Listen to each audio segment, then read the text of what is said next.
This is your Masters of the Universe Listen and Lookbook. Every time you hear this chime, it means it's time to turn the page in your storybook. When you finish listening to this story, you can turn the tape over and record your own Masters of the Universe story. All right, now let's begin.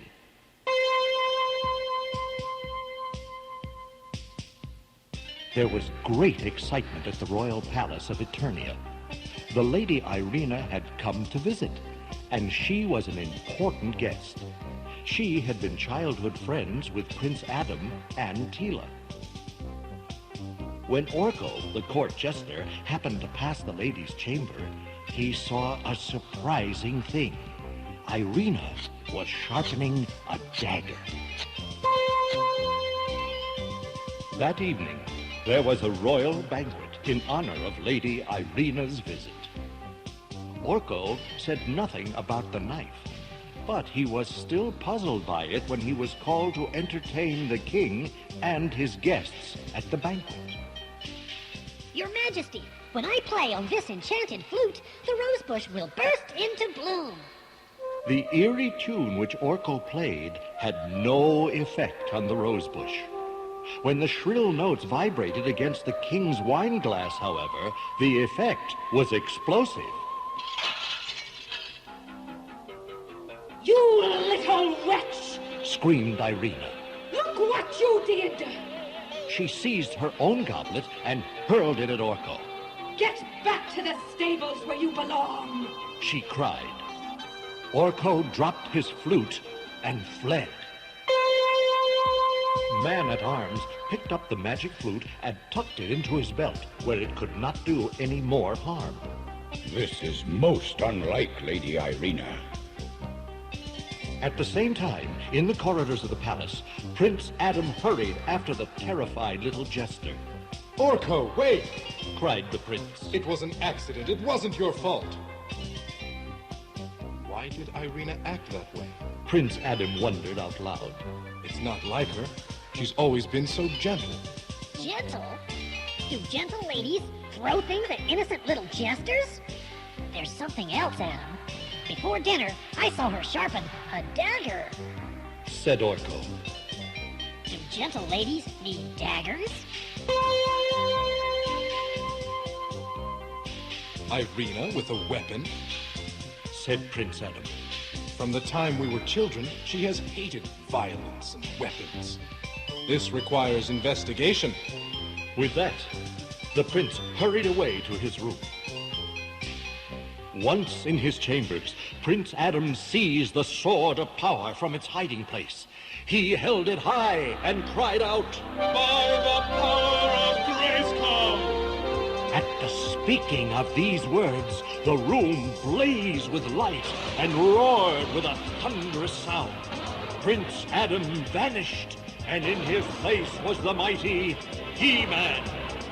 I will go to consult the sorceress of Castle Grayskull. Said He-Man. Perhaps she will understand this strange affair.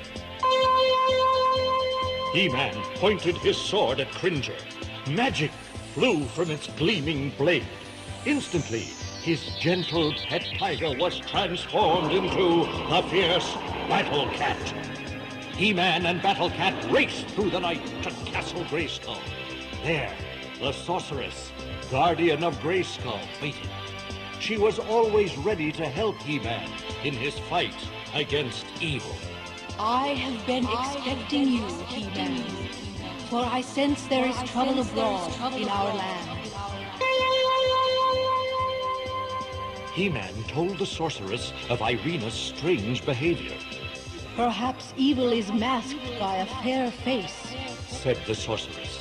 We shall see. She waved her hand and a cloud appeared. He-Man gazed at the images in the cloud. He saw the banquet hall at the palace.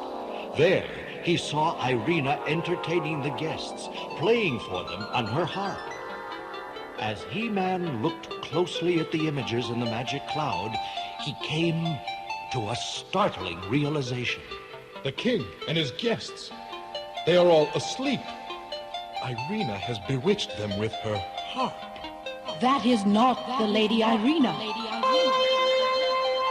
The vision in the clouds suddenly changed, and the banquet hall was gone. In its place, He-Man saw a swamp. In the swamp, he saw a crystal globe where a maiden struggled in vain to get free. That creature at the palace is an impostor. Cried the sorceress. Here is the real Irina. A prisoner of Merman. Gasped He-Man. I've got to stop it. But first I must return to the palace. He thanked the sorceress and was on his way. He-Man and Battle Cat sped to the palace. They burst into the banquet hall and confronted the creature disguised as Irina. Stand away from that harp, imposter! He-Man! He-Man's mighty sword of power flashed, and the harp was destroyed forever. No! Not my harp! The sword glowed with magical strength, numbing the creature's hand and forcing the dagger to drop to the ground. My hand! I can't feel it! What have you done? He-Man watched as the fair maiden shriveled and twisted and shrank away. Right before his eyes, she became a hideous beast. One of Skeletor's demons. Suddenly, Skeletor himself was there, and his loathsome henchmen were with him. You come too late, He-Man. Said Skeletor. The king and his guards sleep. The kingdom is mine. What Skeletor did not realize was that the sleeping enchantment had ended when the harp was destroyed. The palace instantly came alive. You rejoice too soon, Skeletor! Shouted He-Man as the king and his guards seized weapons. Instantly, the hall rang with the sounds of battle, which quickly turned toward the favor of He-Man and his allies. Raging, Skeletor pointed his evil staff at He-Man. The sword of power slashed out, and the staff was torn from Skeletor's grip. His eyes blazing with hate, Skeletor had to retreat. And as he gave ground, his minions fled as well. I will return, He-Man, and you will regret that day. Then, just as quickly as he had appeared, Skeletor vanished in a burst of magic. The battle for control of the palace was over. The imposter was exposed and her enchantment broken. There was still one task remaining.